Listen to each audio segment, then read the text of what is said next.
नमस्कार, आप देख रहे हैं देश की बात। मैं हूं नगमा। यूएनजीए यानी कि संयुक्त राष्ट्र महासभा की सालाना बैठक में भारत ने पाकिस्तान को जमकर फटकार लगाई है।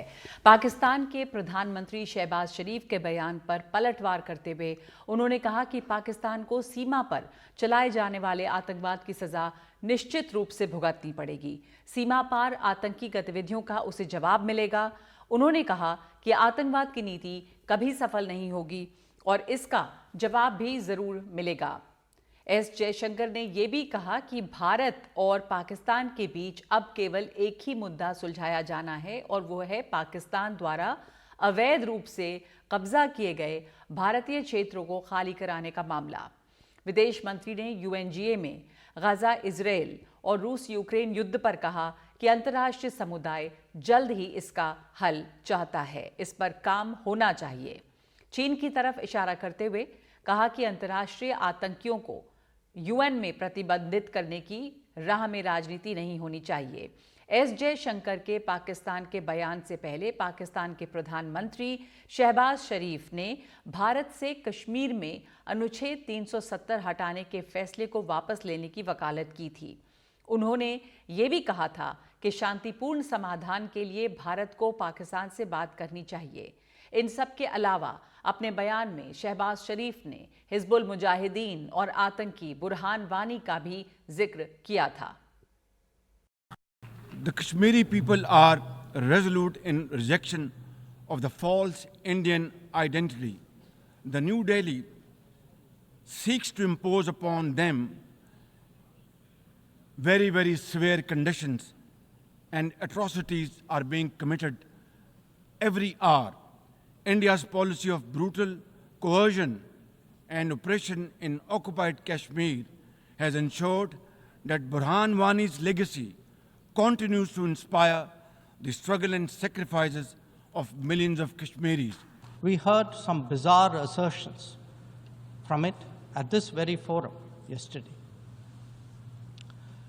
So let me make India's position perfectly clear. Pakistan's cross-border terrorism policy will never succeed, and it can have no expectation of impunity. On the contrary, actions will certainly have consequences. Let me state in no uncertain terms that Pakistan will respond most decisively to any Indian aggression. The issue to be resolved between us is now only the vacation of illegally occupied Indian territory by Pakistan, and of course, the abandonment of Pakistan's long-standing attachment to terrorism.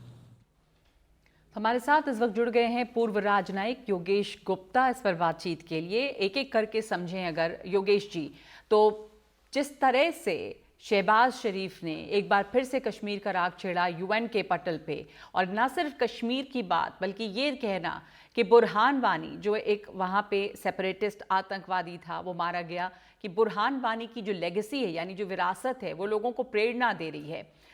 इस तरह की बात करके United Nations में बार बार या किसी भी international platform पे जब पाकिस्तान कश्मीर की बात करता है, उससे क्या मकसद है, क्या हासिल हो रहा है? देखिए, पाकिस्तान जो है ये अभी तक इस बात को, जो हकीकत है, रियलिटीज है, ग्राउंड रियलिटीज, उनको एक्सेप्ट नहीं करता है। अब हर साल जो है ये आते हैं इनके विदेश मंत्री या इनके प्रधानमंत्री और ये कश्मीर का राग छेड़ देते हैं। कश्मीर में देखिए काफी अब हालात बदल चुके हैं। अब कश्मीर में जो है एक बहुत अरसे के बाद पीस और स्टेबिलिटी आई है, इकोनॉमिक डेवलपमेंट वहां पर हो रहा है, वहां के लोग जो है नए हालातों से खुश हैं, और ये पाकिस्तान फिर वही कश्मीर का मामले को पीछे लेके तो जाना पाकिस्तान चाहता है। जब वापस सिर्फ कश्मीर की बात करता है तो क्या ये शहबाज शरीफ की पॉलिटिकल कंपल्शन है कि यूएन में आके वो कश्मीर की ही बात करें, क्योंकि उनके यहाँ डोमेस्टिक प्रॉब्लम्स भी बहुत हैं? बिल्कुल ये पॉलिटिकल कंपल्शन है इनकी, और ये जो है वहां पर पाकिस्तान में डोमेस्टिकली जो है अगर ये ना इसको करे तो इनकी जो है वो काफी मुखालफत करते हैं वहाँ के लोग, और इस बात से मेजर करते हैं कि वहाँ न्यूयॉर्क में जाके कितना इन्होंने कश्मीर मुद्दे को छेड़ा। तो ये कि डोमेस्टिक कंपल्शन तो है, लेकिन ये कि प्रधानमंत्री होते हुए जो है थोड़ा इनको इस बात को, अपने मुल्क को, अपनी सोच को थोड़ा बदलना चाहिए कि भाई देखिए, हिंदुस्तान बहुत बड़ा मुल्क है, नेबर है, पड़ोसी है। और अगर पाकिस्तान के रिश्ते आज हिंदुस्तान से अच्छे हो जाते हैं, ट्रेड इन्वेस्टमेंट शुरू हो जाता है, तो पाकिस्तान की इकोनॉमी जो है वो, उसका हाल बदल जाएगा। कश्मीर मुद्दे को लेके हर साल ये आते हैं, इससे क्या निकलता है? ये जैसा कि स्टेटमेंट हमारे देते हैं। विदेश मंत्री ने, भारत ने अपना स्टैंड साफ किया है, उसको समझना चाहेंगे आपसे। उन्होंने साफ कहा है कि हमारे बीच कुछ भी अब सुलझाने के लिए नहीं, सिवाय इसके कि जिस जमीन पर पाकिस्तान ने लीगल तौर से कब्जा किया हुआ है वो उसे छोड़े, और कोई बातचीत का मतलब नहीं। हाँ, मेरा मतलब इनको, पाकिस्तान को ये अब समझना पड़ेगा कि भाई कश्मीर का मसला जो है वो अब हिंदुस्तान उसके ऊपर वापस जाने को तैयार नहीं है। और कश्मीर जो है इंडिया का हिस्सा है, इंडिया का इंटीग्रेटेड पार्ट है। और अगर कोई बातचीत जो है वो पाकिस्तान करना चाहता है कश्मीर के मुद्दे पर, तो देखिए बातचीत वो वही होगी कि वो पीओके जो है, पाकिस्तान ऑक्युपाइड कश्मीर, क्योंकि वहां पे लोग पाकिस्तान के एडमिनिस्ट्रेशन से खुश नहीं है।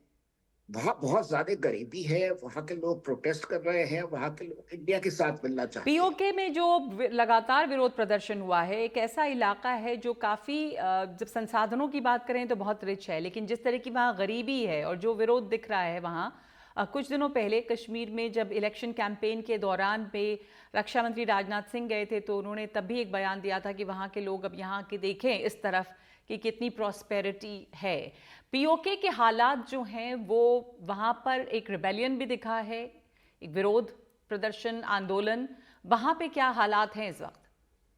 हाँ, तो देखिए नकवा जी, वहां पर समस्याएं बेसिकली ये है कि वहां पे लोगों को जो बेसिक नीड्स है, जैसे खाने का सामान है, आटा है, खाने का सामान है, बिजली है, पानी है, इनकी दिक्कतें हैं। मतलब बेसिक इश्यूज जो हैं वही वहां पर पाकिस्तान जो है उनको सॉर्ट आउट नहीं कर पाया है।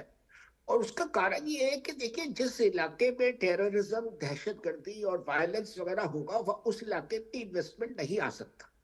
और पाकिस्तान की दुनिया में रेपुटेशन ये है कि Pakistan is a terrorism infested state. इसलिए बाहर के मुल्क, बाहर के इन्वेस्टर्स वहां पे आके इन्वेस्ट नहीं करना चाहते। तो जो पाकिस्तान ऑक्युपाइड कश्मीर है, उसका हाल बद से बदतर होता चला जा रहा है। तो हमारी तो यही इच्छा है कि भाई कश्मीर के जो लोग वहाँ पाकिस्तान ऑक्युपाइड कश्मीर में रहते हैं, उनको हिंदुस्तान से जुड़ने का मौका दिया जाए, जिससे कि वहां पे भी खुशहाली आ सके। और जबकि कश्मीर भारत का एक इंटीग्रेटेड पार्ट है, तो पाकिस्तान का जो इलीगल कब्जा है इस पे, उसको किसी भी तरह से जस्टिफाई नहीं किया जा तो वो सकता। हर यही बात, जी जी, यही जी बात जयशंकर जी ने कही। जी। और फर्स्ट सेक्रेटरी भाविका ने भी इस बात को वहाँ पर उसके बाद दोहराया, और भारत ने काफ़ी सख्ती से ये बात सामने रखा है। लेकिन बावजूद इसके, जब भी कोई इंटरनेशनल फोरम पे पाकिस्तान कश्मीर का राग जो छेड़ता है, या वो आर्टिकल 370 की बात उठा रहा है और कैसे भारत कश्मीर में जुल्म कर रहा है, ये तमाम बातें सामने ला के बार बार पाकिस्तान क्या हासिल करना चाह रहा है?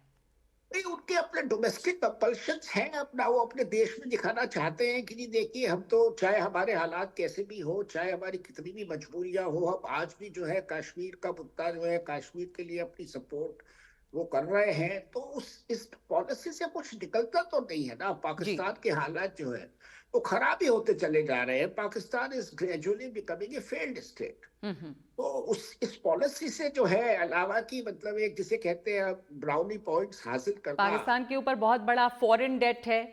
जी बहुत बड़ा फॉरेन डेट है। और बाहर के मुल्क जो है, देखिए वहां इन्वेस्ट नहीं करना चाहते, क्योंकि वो कहते हैं कि यहाँ पीस और स्टेबिलिटी नहीं है। बिल्कुल। तो हम पीस, कैसे यहाँ पे कोई इंडस्ट्री लगाए, कैसे यहाँ पे इन्वेस्ट करें? तो शांति और स्थिरता नहीं है जब वहां हाँ पर जी कोई जी निवेश नहीं आता है। अर्थव्यवस्था पाकिस्तान की बुरी तरह से चरमराई हुई है। पीओके यानी पाकिस्तान ऑक्युपाइड कश्मीर जो है, वहां पे बुरा हाल है। बहुत शुक्रिया हमारे साथ जुड़ने के लिए आपका Yogesh ji.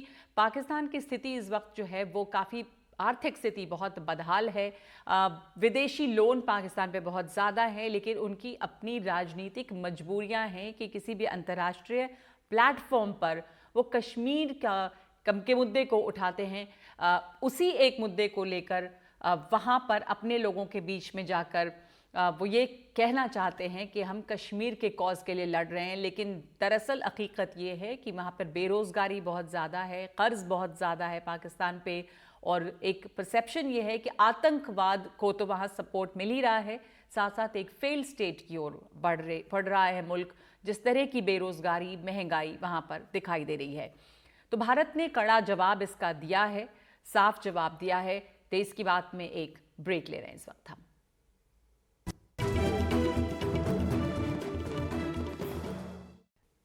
International journal of environmental studies के एक रिसर्च में ये पाया गया है कि दिल्ली में, पूर्वी दिल्ली ज़िले में PM 2.5 में क्रोमियम, तांबा, जस्ता, मोलिब्डेनम और सीसा जैसी प्रमुख भारी धातुएं पाई गई हैं, हेवी मेटल।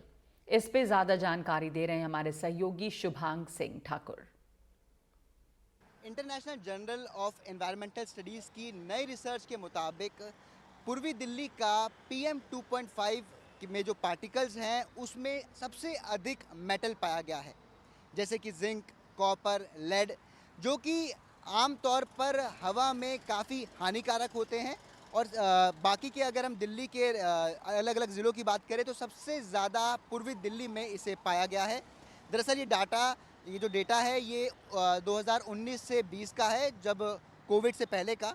और इस डेटा को निकालने के बाद जो सबसे अधिक जगह में पाया गया वो पूर्वी दिल्ली है, यानी कि जब भी प्रदूषण बढ़ता है सबसे ज़्यादा असर यहाँ पर जो रह रहे पूर्वी दिल्ली में लोग हैं उन पर पड़ सकता है, क्योंकि जो ये PM 2.5 होता है काफ़ी हानिकारक होता है और इसमें सबसे अधिक मेटल मिलना ये और भी ज़्यादा मुश्किल हो जाएगा उन लोगों के लिए जो ख़ास तौर पर सीनियर सिटीजन्स होते हैं, जिनकी उम्र ज़्यादा होती है, उन्हें सांस लेने में जो तकलीफ़ है वो शुरू हो जाएगी। और साथ ही जो बच्चे हैं उनकी मानसिकता पर भी इसका असर पड़ता है, क्योंकि जो उनका ग्रोथ है वो ढंग से नहीं हो पाता है, उस पर बड़ा असर ये करता है। तो देखिए, फ़िलहाल हर बार की ये समस्या है, जब भी दिल्ली में प्रदूषण से जो दिल्ली है वो बीमार हो जाती है। जैसे जैसे सर्दियाँ बढ़ती जाती है वैसे वैसे हवा की जो गति है वो धीमी हो जाती है और जो हवा है वो ज़मीनी स्तर पर आ जाती है, जिससे प्रदूषण बढ़ जाता है। इसको देखते हुए जो दिल्ली में हर बार ग्रैप लागू किया जाता है, इस बार भी दिल्ली का जो एक्शन प्लान है उसे पेश किया गया है और जाहिर तौर पर जो 13 हॉटस्पॉट्स हैं वो बनाए गए हैं, जहां पर निगरानी रखी जाएगी ड्रोन्स के माध्यम से। 200 जो स्प्रिंकलर्स हैं उनका इस्तेमाल किया जाएगा, सड़कों को मैकेनिकल तरीके से साफ़ किया जाएगा, पानी का छिड़काव लगातार किया जाएगा और जब जो प्रदूषण है बहुत ज़्यादा बढ़ जाता है उस समय फिर कंस्ट्रक्शन का जो काम होता है उसे रोक दिया जाता है। तो ये तमाम चीज़ें अभी भी की जाएंगी, लेकिन सबसे गौर फरमाने वाली बात जो उसमें ये है कि देखना ये होगा कि इस बार का जो विंटर एक्शन प्लान है वो आखिर कितना ज़्यादा कामयाब रहता है। हालांकि सुप्रीम कोर्ट से CQM को डांट भी पड़ी थी, क्योंकि देखा यही जा रहा है कि लगातार जो प्रदूषण की समस्याएं हैं वो दिल्ली में हमेशा बढ़ जाते हैं कि आखिर क्यों पराली की वजह से समस्या दिल्ली में इतनी बढ़ जाती है, पराली को क्यों नहीं रोका जाता है। तो ये तमाम सवाल है, लेकिन देखना ये होगा कितना ज़्यादा कामयाब इस बार का विंटर एक्शन प्लान रहता है। दिल्ली से अपने कैमरा पर्सन पवन कुमार के साथ मैं शुभांग सिंह ठाकुर, NTV इंडिया।